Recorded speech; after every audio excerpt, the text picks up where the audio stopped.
Hello everyone, FSG here, hope you're all doing well. I am very excited about today's blog because it goes into something that I've been very interested in until we first got it announced at FarmCon earlier in the year, and that is ground deformation. Now, I did have the opportunity to play an earlier version of FS25 when we were over at the preview event in the States recently, but this has moved on again. I can safely say from seeing some of the images in this blog that it has taken another step forward. Now, we'll just look into the blog in a little bit of detail. First up, they introduce us to Eddie Edwards, who's their senior software engineer and seems to be the guy that's responsible for creating ground deformation in FS25. And then he says that there are a number of different things that take into account when it comes to ground deformation and how it works. So, let's jump in and have a look at them. First up, he talks about firmness and viscosity. So depending on the ground type, the deformation and compression of the soil is dependent on multiple factors. And there you can see, there's a lovely shot there of the rice planter on a flooded field, but it's not completely flooded. There's bits of dry or kind of wet mud, but also stuff that's still under the water. And then we've got a 9R with joules, so it looks like it's compressing it a little bit less. Then we have a 9R with singles, and they look to be wet as well. And then we've got what looks to be a P harvester, and then the 715 quad tracks. Now, Eddie says there's a number of factors that affect this.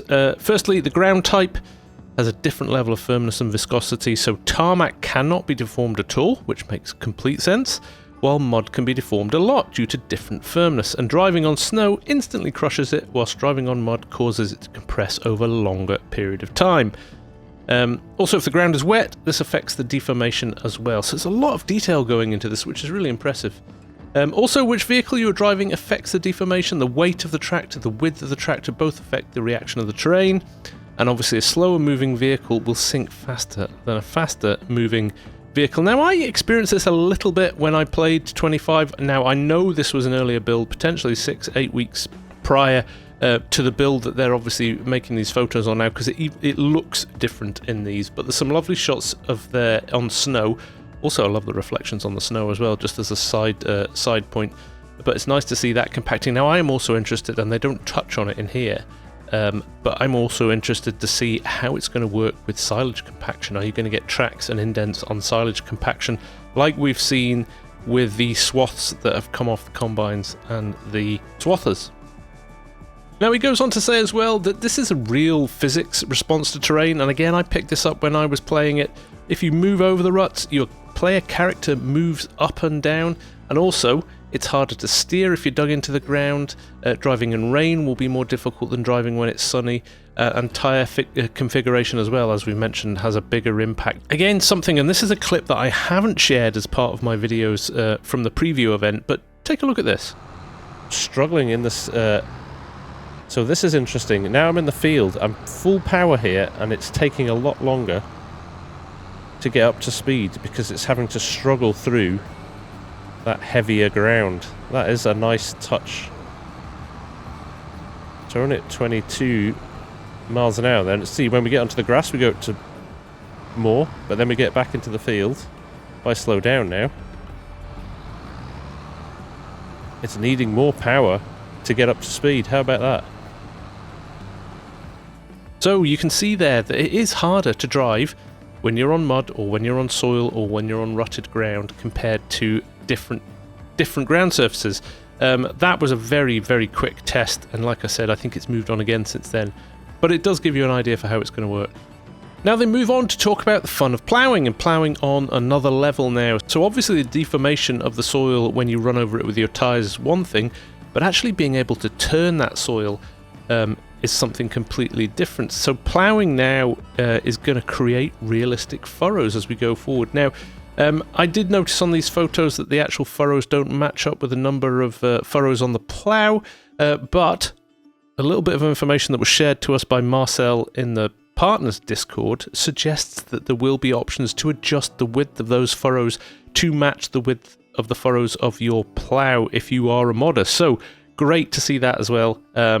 So hopefully we'll see some of that coming when we get to play the game. Then they dive into a lot of the complexities around how they've created this, and I think the biggest one, I'll not go through all of this because it goes into some real detail, some of which I don't understand. But the biggest difference I've noticed in FS25 from previous versions of the game is that the terrain resolution has gone up quite a lot. So you remember your swaths in FS22 or FS19, and again, even if you used Terrafarm in FS22 and you dug a hole, it was very triangular and angular. There wasn't a smoothness to it. That's because the resolution of the terrain was just 0.5 meters. Now, with terrain deformation and displacement added, they've upped the resolution to 0.125 meters. So there's now 4 times as much detail you're seeing in that ground than you saw in FS22. Now, of course, with that comes a lot more processing power. So they've actually had to rewrite the engine to be able to handle it. And actually, they've optimized it so well that they say now that the vehicle physics runs twice as fast as it did in FS22, which is amazing. They've also done some clever stuff as well, so that you get the detail when you're close up to your tractor, but actually if you're looking at an AI worker in a field half a mile away, you can still see that deformation, which is fantastic, but it doesn't sap the processing power of your machine.